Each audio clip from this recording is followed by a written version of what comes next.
Ladies and gents, welcome to the JP on Comms YouTube channel. In this video, we're going to be touching over my Premier League preview from the start of last season. We're going to look at where my predictions were based and how they turned out in the end. We're also, at the end of the video, going to take a quick look over my Fantasy Premier League that I did set up for followers of the channel at the start of this Premier League campaign. So let's get straight into things. We're going to work from the bottom of the actual Premier League table and compare where I put those teams at the start of the season. So of course, relegated this division was Southampton. Now Southampton did end up finishing in 20th. Now I had Southampton in 15th. I thought they've made some really good young additions to the side. I thought they had a lot of players who could contribute quite significantly to the team. Lavia, of course, and James Ward-Prowse being the two main features of the side. They made some decent shrewd signings as well, such as Alcaraz and a few other players, but it wasn't meant to be for them. Ended up sacking Hassan Hüttl in the earlier stages of the season, and ultimately I think that was their downfall. So I had them in 15th, 5 places difference with that one. The next team, of course, second bottom of the league, was Leeds United. I had them in 16th. Again, they made some really good signings. Started off the season pretty well. Players like Brendan Aronson and Tyler Adams started off quite well, but they had Patrick Bamford out for a very large portion of the season, and then ultimately Jesse Marsch ended up getting sacked. There was a huge debacle over who was going to be manager. In the end, with 4 games to go, Fat Sam came in and did end up relegating the side. So unfortunately for Leeds, their stay in the Premier League was not too long, but I'm sure it's not going to be a couple of decades until they do return. Next relegated side was Leicester. Now, I had Leicester 7 places higher in the division. I had them finishing in 11th.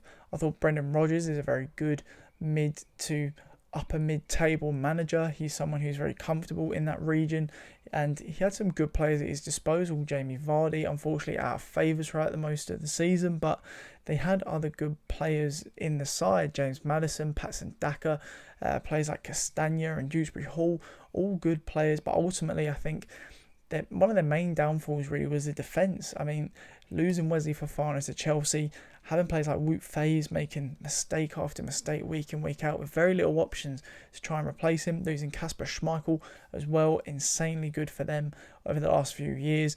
And relegation for Leicester. I think it might be a good couple of years until they come back up. I'm not sure they're going to bounce back up. They're in a lot of trouble in terms of how they can apply their finances to the side, and I think that's going to affect them in the next couple of years, but I know we'll see them back. They're a very good club with good fans as well, so they will return, of course. Now, I had Everton, the first team in the survival list so far. I had them as last relegated. I had them in 18th. They finished 17th, and I was pretty close on this one. I mean, it went down to the last day, thanks to, of course, an Abdoulaye Doucouré goal. Really good goal as well, to be fair to him, but that kept Everton up versus Bournemouth over the weekend. And really the reason I had Everton where I had them was for the reasons we've seen this season. You know, a shambles in most departments, can't score goals really well, can't stop conceding goals very well. Jordan Pickford, probably their player of the season again. Very little quality throughout the side. I mean, relying on players like Damari Gray and Dominic Calvert-Lewin come back from injury to score you goals right near the end of the season wasn't working out too well for them. Of course, Damari Gray had a good spell during the season, but wasn't really enough to carry them up the table that much. So yeah, one off on that one. That's one of my closer picks, to be fair. And my next one is pretty similar as well. Notts Forest, of course, finishing in 16th position for Notts Forest. I had them finishing in 17th. Again, you know, they're a good side. They've done pretty well considering they're a newly promoted team. Had a complete revamp in the summer, signed 20 odd players, and Steve Cooper's done a really good job at trying to get that unit to gel. Obviously brought in someone like Keylor Navas at the back, wealth of experience, but really this season for them has just been finding their feet. They'll probably end up losing about half the players end up signing at the start of the season. over this summer period once they figured out who they want to keep a hold of. And yeah, I mean, for them, really good season. They managed to stay up in the Premier League. Every single promoted side has managed to do that. Some very much more successfully than others. But for Notts, I think it's just going to be another season, next season, where they just want to stay up. Again, just trim down that squad a little bit, get a couple more quality players into the side, and really give Cooper something to work with to help build them up towards those mid-table positions. Now, next team I had in the list, next team in the league was Bournemouth. Now, Bournemouth ended up finishing in 15th. I had Bournemouth to finish rock bottom of the Premier League this season, so it's a 5-place difference. That's quite a big difference, of course, but to be fair, O'Neill, I believe it is, has done a really, really good job with Bournemouth this season. I think if you went back to most people's Premier League predictions at the start of the year, you're going to see Bournemouth in relegation, if not rock bottom. I mean, they're the smallest club in the league, smallest stadium, one of the smallest budgets, if not the smallest budget. And, I mean, their squad really is not filled with quality. I mean, they've relied on Dom Solanke for goals and a couple of other players as well. But to be fair to them, they've done really, really well. They've kept it pretty tight at the back. They've been competitive in a lot of the games they've played this season, and that's earned them a really good finish in the Premier League. So props to them.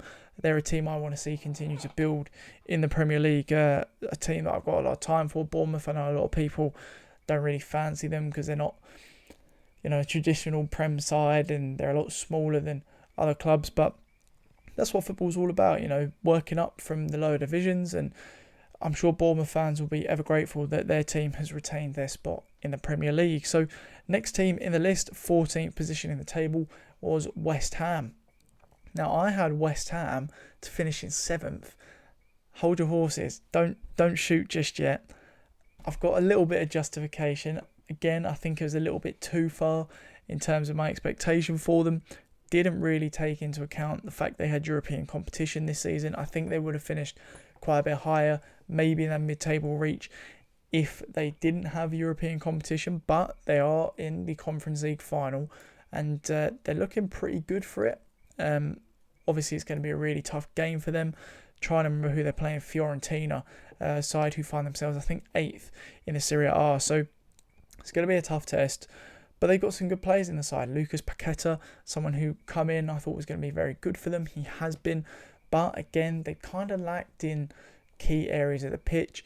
Up front has been a big struggle for them at times this season. Mikel Antonio obviously not getting the goals in. I thought Scamacca was going to be that guy for them, but really out of favour under David Moyes this season. So I think if they get a couple of decent players in, maybe build off a potential Conference League win, they could go again next season, maybe pushing that mid to upper mid-table positions, even Conference League again. So the next team I had in this list, of course, is Wolves. Wolverhampton Wanderers did finish 13th, and I got it spot on.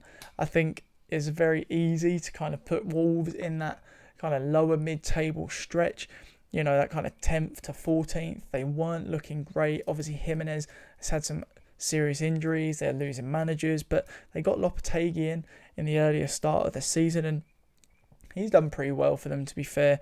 At one point, Wolves were in relegation battle. To get a 13th place finish isn't too bad. There's some good teams in there. Notts Forest, West Ham, Bournemouth, all finishing below them. So they've done pretty well. Again, this is a bit of a transitional season for Wolves. They're going to need to find their feet. Obviously, throughout the season, they've had players like Diego Costa coming in. They need a lot better quality than that. Some real Premier League guaranteed quality going into next season, if they do want to start climbing back up towards those Europa places.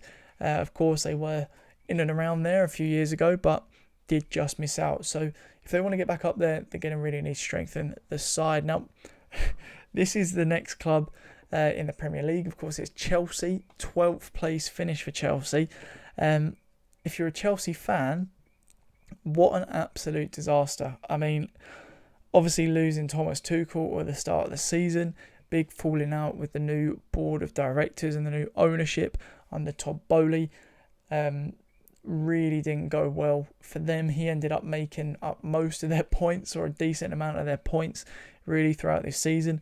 I had them down to finishing third. I thought, Thomas Tuchel, fantastic manager, proven winner, proven tactician at pretty much every club he's been at. He's done pretty well, and he just won the league again, I believe, with Bayern Munich. I think, Chelsea at the start of the season, with the money they were getting in as well, with Bowley taking over, the players they were bringing in, I mean, they splashed so much money, upwards of £300 million last summer, and you'd assume that with Tuchel at the helm throughout a season, you probably see Chelsea fighting for those top 4 spots, but they did end up sacking Tuchel, or more of a Tuchel wanting to leave really, but Potter did end up taking over, and unfortunately for him, the results did not go his way. To be fair to him, at least they were top half, I think, when he left, but yeah, really not a good season for Chelsea.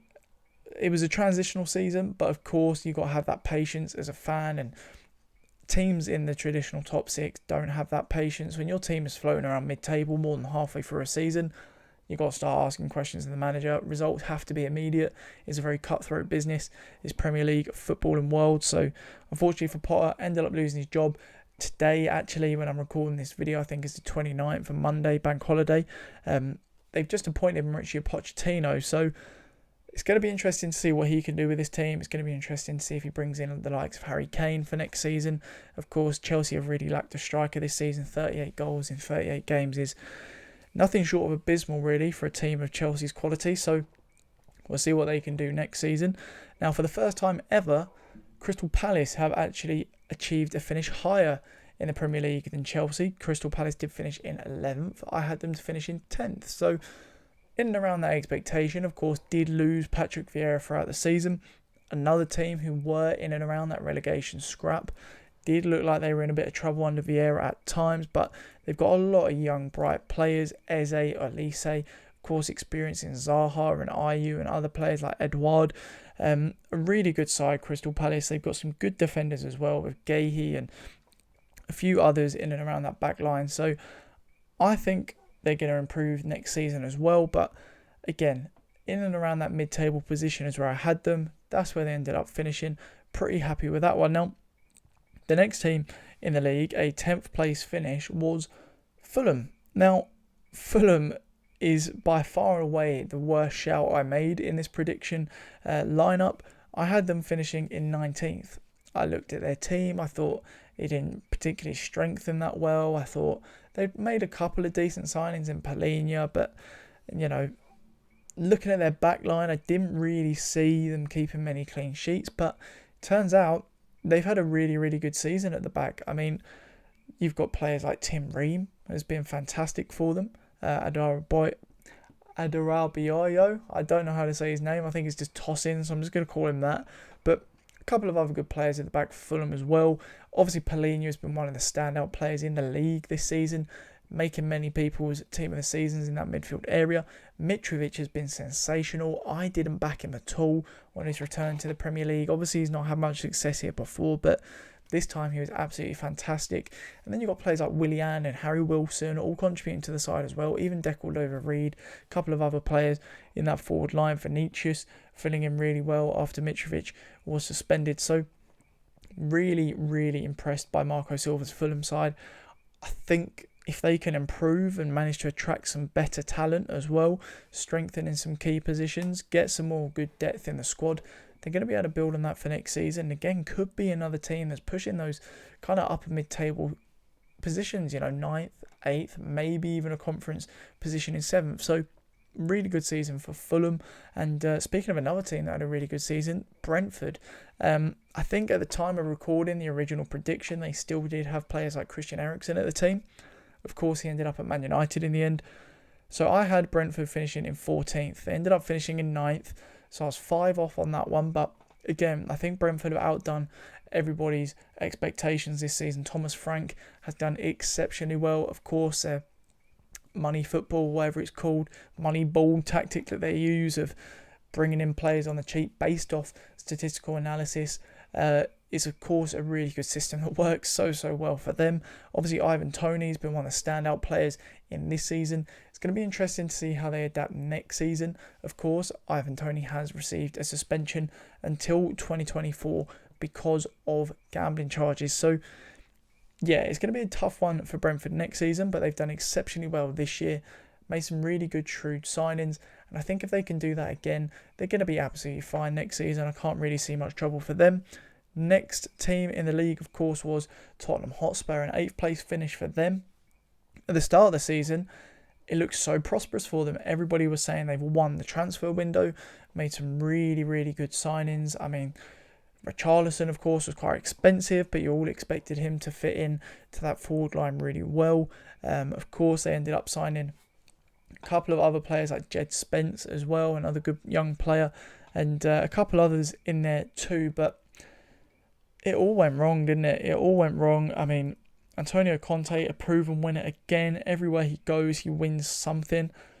Not at Spurs, and that is just the Spurs hoodoo, isn't it? I mean, really, it's been decades, and it will continue to go on like this, trophyless, just because of, I think, their ownership is just not good enough. It's very unagreeable, of course, falling out with Conte falling out with the players, ended up getting himself sacked. They've been under Ryan Mason's charge these last few weeks, again after sacking their caretaker manager.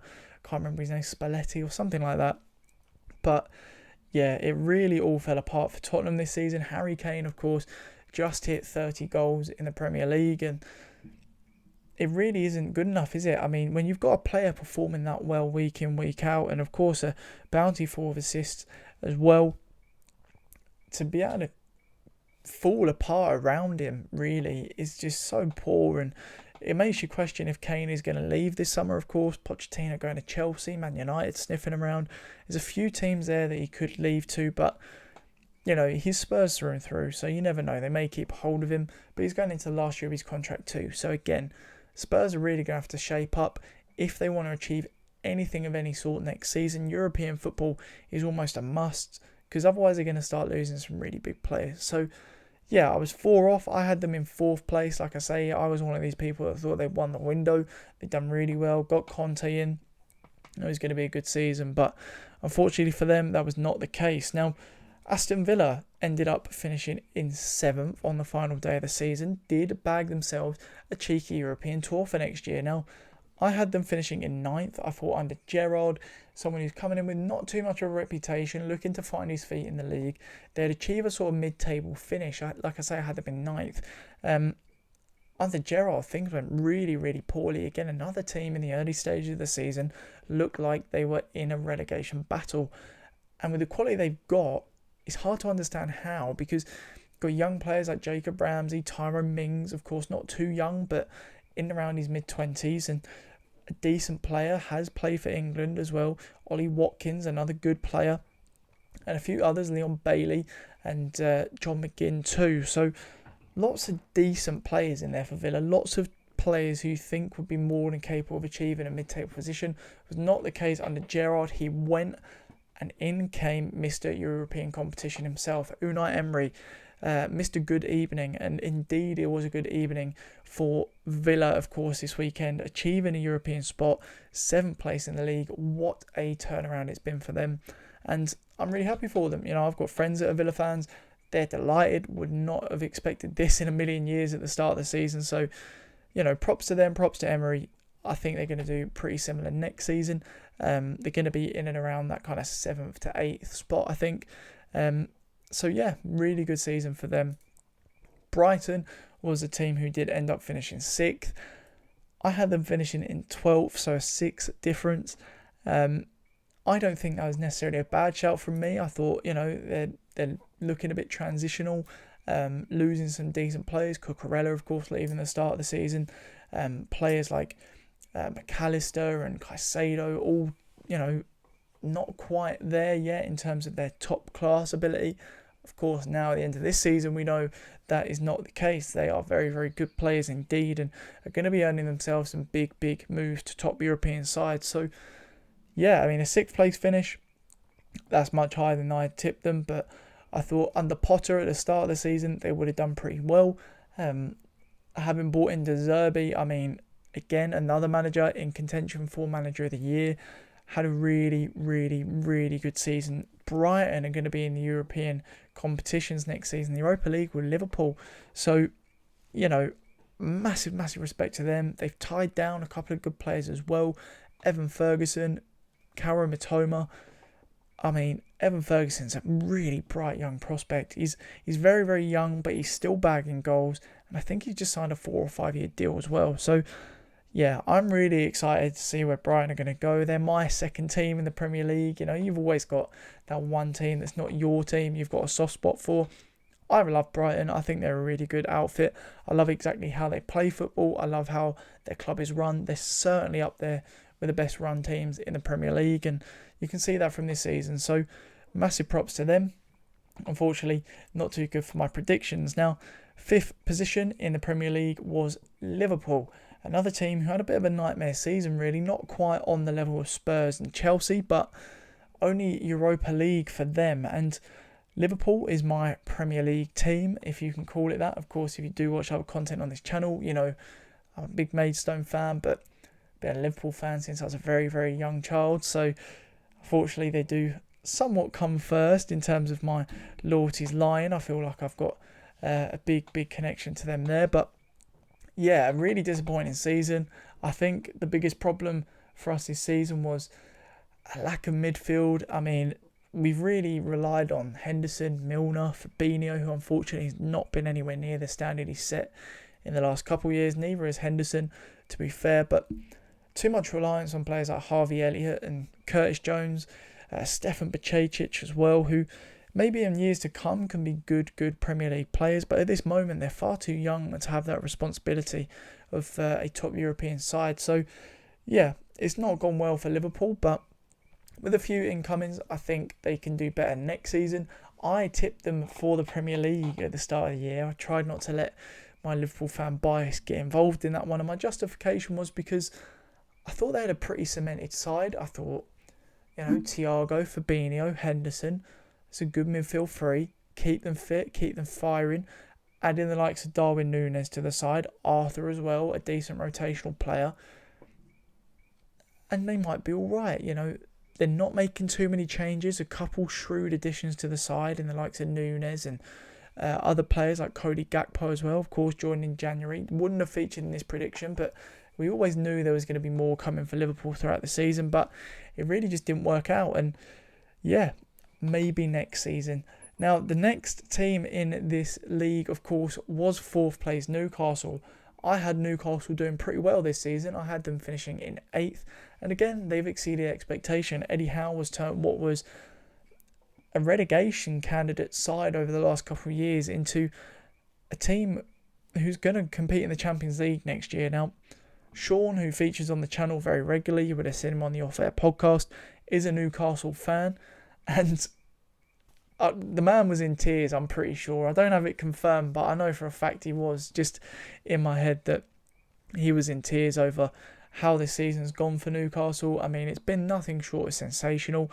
They've made some big signings, but, Isaac and other players like that, Guimaraes, aren't, players who you would expect to take Newcastle to 4th, and they weren't. It was the rest of the team picking up. You've got players like Joe Willock, who turned into one of the better midfielders in the league at times this season, exactly the same as Joe Linton as well.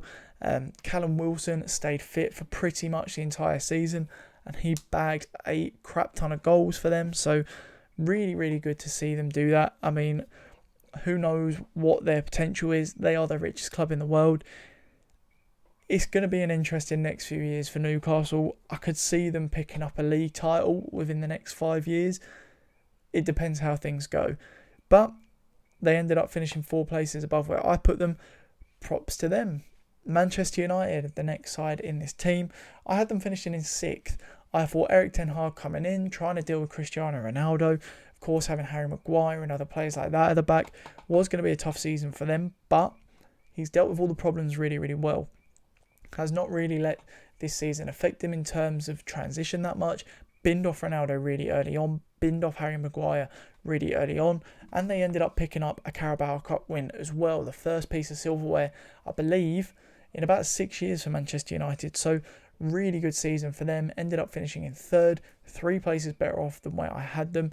Very much ahead of schedule, I think, from where they would have expected to be at the end of this year compared to the start of last year. So coming off the back of their worst ever Premier League points tally, I believe, they've done really well this season. So props to Erik ten Hag, another person who is in contention for Manager of the Year. Second place, Arsenal. I had them finishing in 5th. I thought that they made a couple of decent signings. Leandro Trossard, a few others as well in the mix. And Saliba coming back would have had Arsenal in a pretty good position. I did not expect them to do what they did. It really was a season of coming to age for the likes of Gabriel Martinelli, Gabriel Jesus and Bukayo Saka, as well as a few other players in the team too.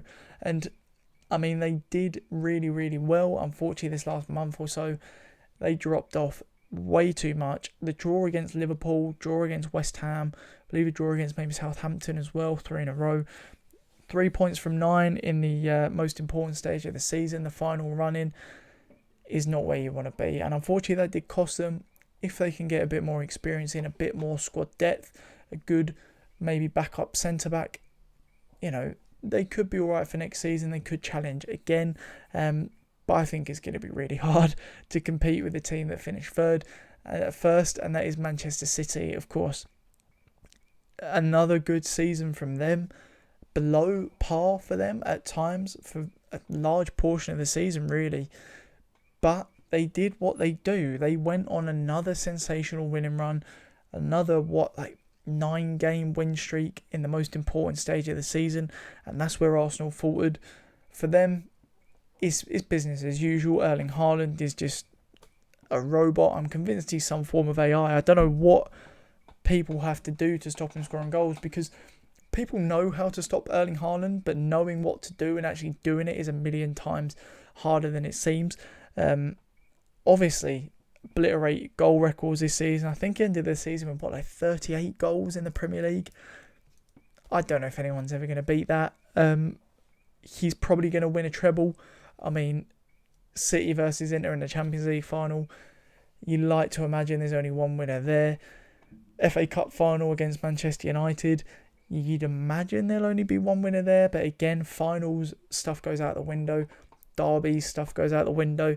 Maybe they'll cancel each other out and it'll be business as usual with Manchester City win, but I can't believe I'm saying it. I hope United win, because we cannot have Manchester City winning a treble of the highest degree. That would be a nightmare. It really would. It really would. And Man City fans won't like that, but you've got to look at football as a game, as an institution, as something that it means so much to so many. And when they've got these breaches and stuff like that looming over their head, it's very, very tough ground to try and traverse, really. It's quite a touchy subject, and you never know, maybe in a few years' time they'll have it all stripped off them. But at the moment, they're doing their thing. They're battering teams. They're absolutely walking competitions that they do enter. And yeah, I really see them doing it again next year as well. I mean, they're going to strengthen. They are going to strengthen again. And, you've got players like Jack Grealish finally coming into his own this season. So, yeah, I think that City will probably do it again next year. Of course, we'll wait and see how the summer goes before my predictions. And we're just going to take a little minute now before we end the video to talk about my Fantasy Premier League that I did set up at the start of the season. I ended up with 2,337 points. That ended me up in position 1,159,633 in the world. Now, not great. I think that gets me in about the top 10%, 10 to 15%, which I'm pretty happy with. Not too bad. I've tried to keep on top of it. But yeah, it's the first season I've really gone into FPL, so hopefully we'll see something a little bit better next season. And I just want to give a shout out to Chris Fraser as well. Did end up winning the JP on Comms FPL League. He got 2,515 points, which ended up 130,170th position in the world. So what's that? Top, I don't know, 2%, something like that. So really good season from him, really well done there. And I hope we're going to see a few more of you join in for next season. So do stay tuned on the channel for plenty more Premier League content coming up. And of course, we'll go into this in the next season. But thank you all so very much for watching. If you made it this long, hopefully your predictions were a little bit more spot on than mine. But again, it's all time to do it again next season. Hopefully I try a little bit better this time, this next time round. So again, thank you all so very much for watching, and I'll catch you in the next one.